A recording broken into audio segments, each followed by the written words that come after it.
good morning, y'all. It's Tamidi. Woo woo! This is a new video. I haven't made this type of video, but to anyone who hasn't been to my page before, welcome. And to anyone who's never seen me do this, congratulations. Now you know that I like anime, manga, and manhwa. So this time I'm going to talk about the story from Maid to Queen. It's on Tapas. If you haven't read it right now, you should. This is going to give some spoilers for, I think, like the first 15 episodes. I think that's about what I'm on, so stay tuned.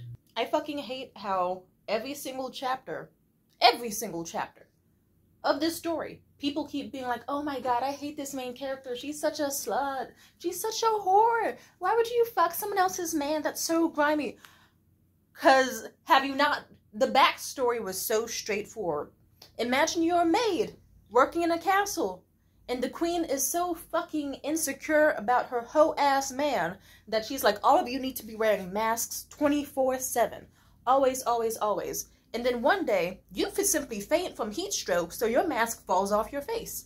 Oops! And then guess who just happens to be there to save you from heat stroke? The emperor or prince or whatever the fuck he is. And he's like, oh, damn girl, let me help you up. I'm sorry. He's a little flirty, but you aren't. But everyone slut shames you instead. And then next thing you know, the queen's like, oh, hey, everybody, you see that bitch.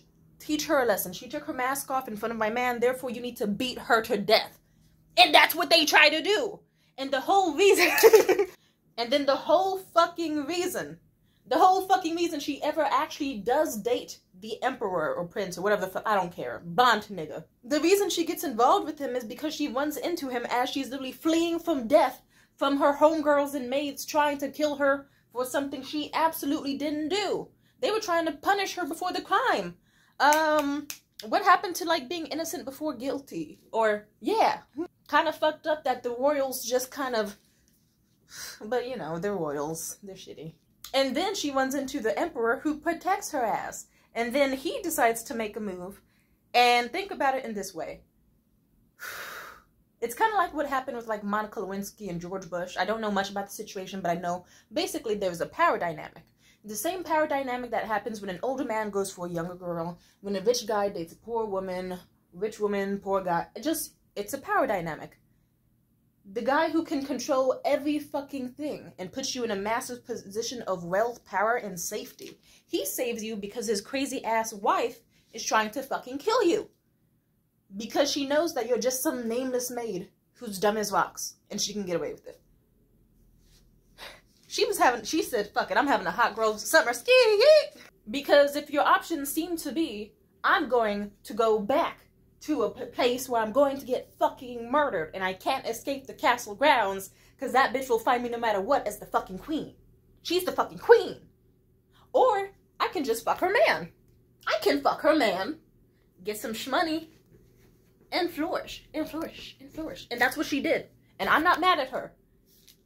Why would I be mad at her for that? She just went, I'm gonna be a little sugar baby. You know, she's innocent. She's, you know.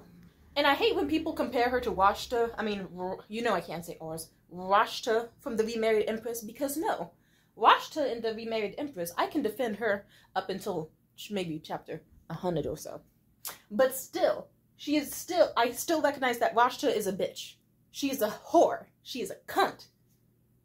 I still like her until the recent chapters. But the character from Maid to Queen is in no way Washta from the Remarried Empress. But you know how they might be similar?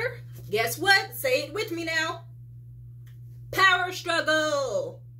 Wait, sorry, that's not what I meant to say. Power dynamic. It's a power dynamic. From Washta in the Remarried Empress, you know what happened with her? She was a slave. She had to give birth alone. In fucking dung. She was running away from her captor. And then guess what? The emperor was like, oh, hey, shit, you kind of cute. You want to fuck with the real nigga? I can have you dripped out. You can meet my fine-ass wife who you idolize. You know, get a little dick on the side. And she said, fuck it. She said, fuck that baby. She said, I'm going to live my life and live my truth. Fuck the past. I'm leaving that behind me. It's about me. So I don't hate her for that. And then people in the comments of that, too. They tried to be like, oh, Washta's such a piece of shit person. Why would you fuck someone else's man? The Empress has the luxury of so much. She can handle her man getting a little dick on the side. I'm not even pro main chick, side chick culture. I hate that shit with a passion. But when it comes to wealth and nobility, the queen has a right to be mad, infuriated, and disgusted with her husband, and maybe even mad at the fucking slave who stole her man. Temporarily. But I can't get mad at the slave girl, you know? Like, for example, that's kind of like women in real life who go, I'm gonna go threaten this escort with death or police or whatever because I'm mad at her because my man keeps obsessing over her instead of me. No, you should take it up with your man. But that's a complex conversation itself, which also deals with, I was gonna say power struggle again. But I guess it is like power struggle in a way, because it's like, yeah, you're the wife of a man who controls your life and her life, and you can't punish him because he controls your life, so you can try your best to punish her. But yeah.